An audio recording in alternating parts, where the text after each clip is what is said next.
Alright, welcome back everyone to another 25 Days of Christmas movie. Today I watched Let It Snow. It is a movie that I've watched. I thought it was really funny. Not because on purpose, because this movie is all over the place. The story of this movie is kind of weird. It's kind of broken up into like four or five main characters, so I'm going to just explain it from the best character to the worst character, the least best, however you want to say it. So we'll start off with Jacob Babylon, who plays I don't know his name. Keon, I think, is his name. And Keon's whole story is that he wants to throw a party at the Waffle House, or the Waffle Town, as they call it in this movie. So that's his whole story, and he's really funny, I think. And there's not much to say other than that. So let's move on to another character, who is Tobin.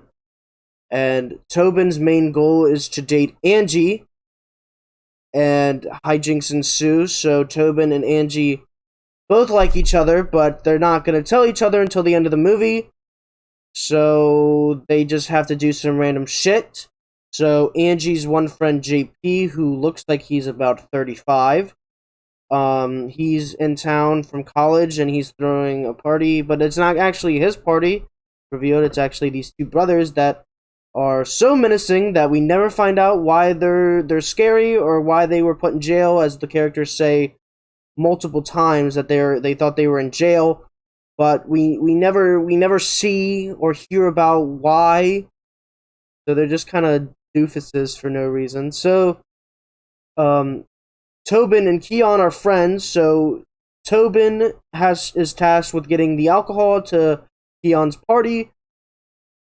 So he steals the keg from the other party that Angie and JP are at, and all three eventually hide out in a church after Tobin crashes his car, where Tobin and Angie get in a fight for no reason because there's still 30 minutes left, so they can't fall in love now. They have to wait to the end. So they play a song on the piano, they sing together, and then Tobin's like, "Oh, I'm mad now." So he goes outside and sits in his car for 6 hours. Moving on to Julie.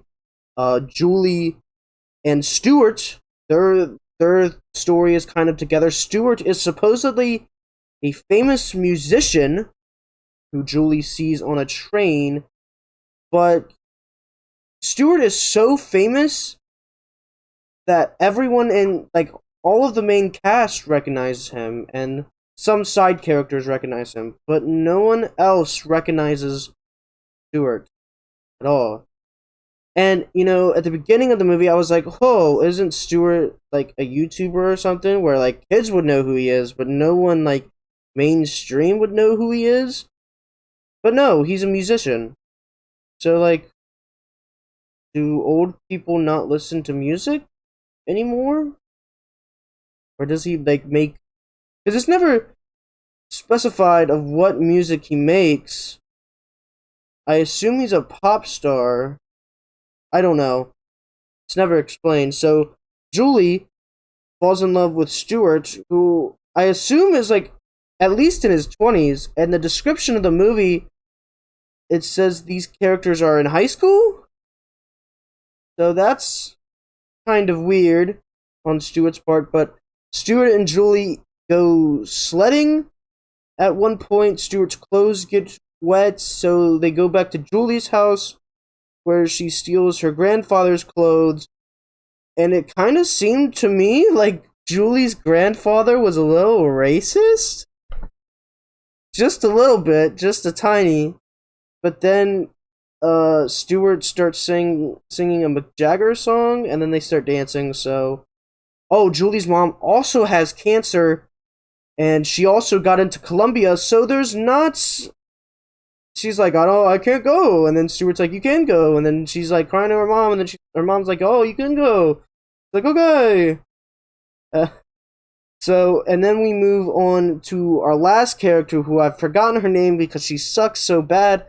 I actually thought this character and Julie were the same person throughout the entire movie. So I was confused on why the editing was so weird, because it would just have her like teleport places until the very end, the party scene where they're both dancing with another character who I completely forgot about. I'll mention her real quick. Her name is Dory. She's this lady, and her story is that she's in love with this other girl, and the other girl hasn't came out. So then that's pretty much it. So this other girl and Dory are best friends, I guess, but this girl sucks. She is awful to every person in this movie.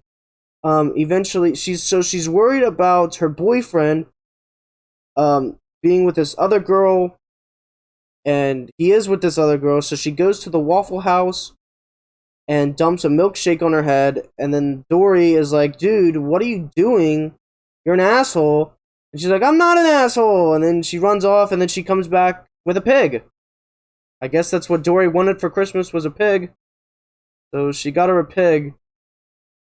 And then the movie ends. The movie ends just with them dancing at the Waffle House. Angie and Tobin kiss. Stuart and Julie kiss, which has to break some sort of law. And that's how the movie ends. Dory has a pig. Oh, Dory and her girlfriend kiss. I guess they're dating now. Comes out to her friends. So the only one that doesn't kiss is the one girl. I don't know her name because she sucks so bad. I thought they were the same person, but apparently they're not. So that is Let It Snow, and my little stupid rundown of the story. If you like this video, hit the sub button, hit the like button, leave a comment.